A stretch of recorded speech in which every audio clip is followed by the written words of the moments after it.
Morning everybody, or whatever time you're watching this. I'm going to talk a little bit about Kingsman, the Golden Circle, the second sequel to Matthew Vaughn's original Kingsman, the Secret Service. This movie is starring an all-star cast. We have the return of Taron Egerton, who plays Eggsy. We also see Jeff Bridges in this movie. We see Channing Tatum. We see Julianne Moore. We see Halle Berry, we see Pedro Pascal. This movie has an all-star cast, and also Colin Firth comes back, if you've seen the trailer already. If you've already seen the original movie, definitely go check that movie out first, that way before you understand what's going on in this movie. So I'm going to talk a little bit about some of the plot of this movie, some of my pros, and some of my cons, of whether or not you should check this movie out. I'm not really going to spoil anything, so let's just get to it. So the plot kind of begins with this epic kind of car chase that you've seen in many action movies, and I actually think that Baby Driver did this way better.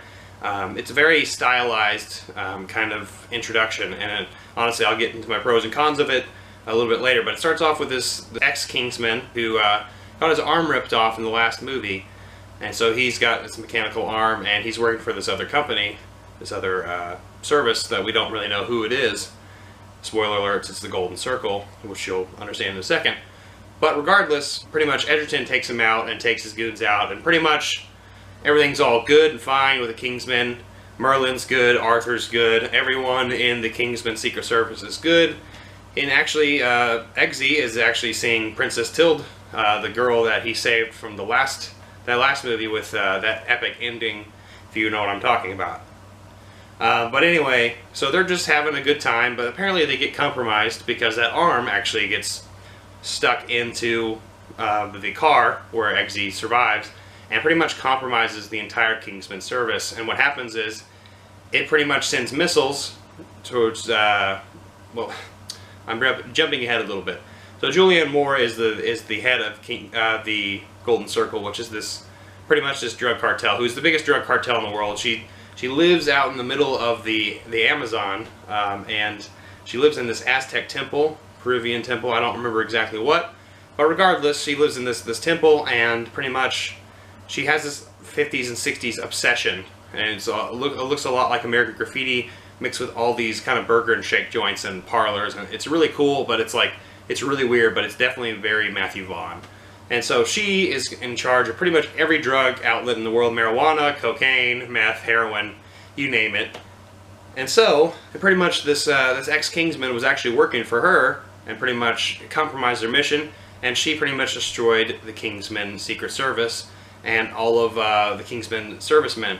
Somehow Eggsy was actually on his date with Princess Tilde, with meeting the parents, and so he dodged the bullet. Merlin also dodged the bullet, and pretty much they have to figure out what's going on, so they go to the States and have to figure out you know, maybe have some potential ally in this movie, and that's where the statesmen come in.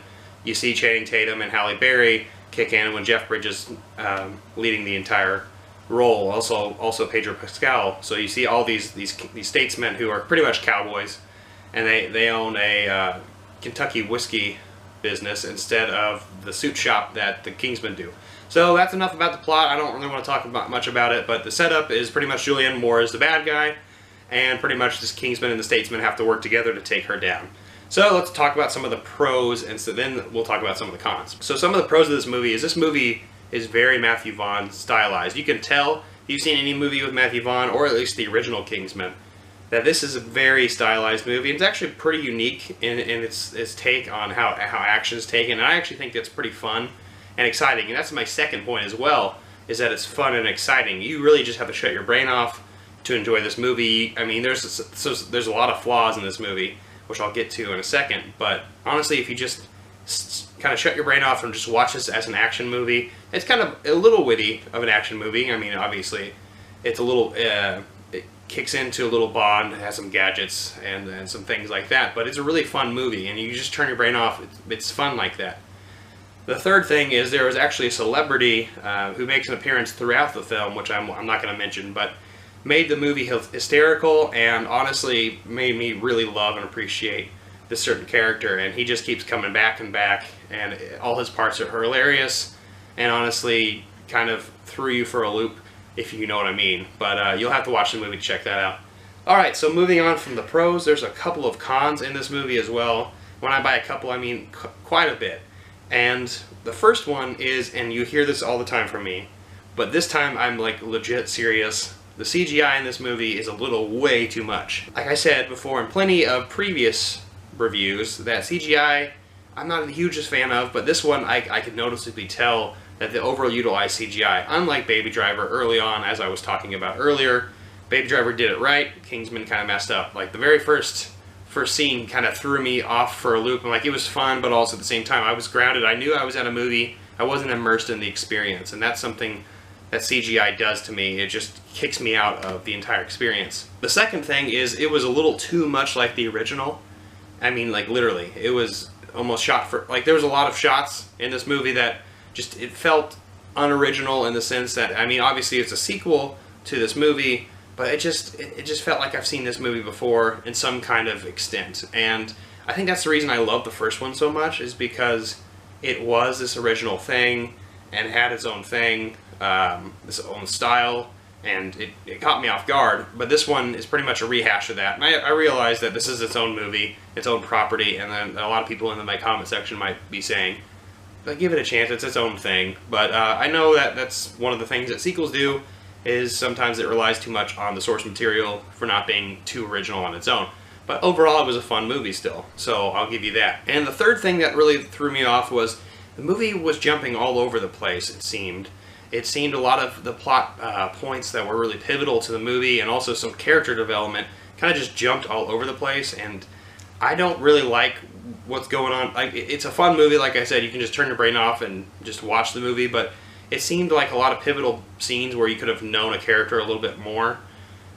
Really kind of just jumped all over the place and was just pretty much, substance was taken over by action, and something that I'm not particularly a fan of, but I mean this movie definitely has its own style, like I said. So what does that really take away from this movie? I honestly give this movie a 3 out of 5. I think this movie is quite enjoyable if you just turn your brain off and just have a good time. If you just want to go see an action movie, definitely go watch Kingsman: The Golden Circle. This movie is very fun and is very funny and has got some great moments in it.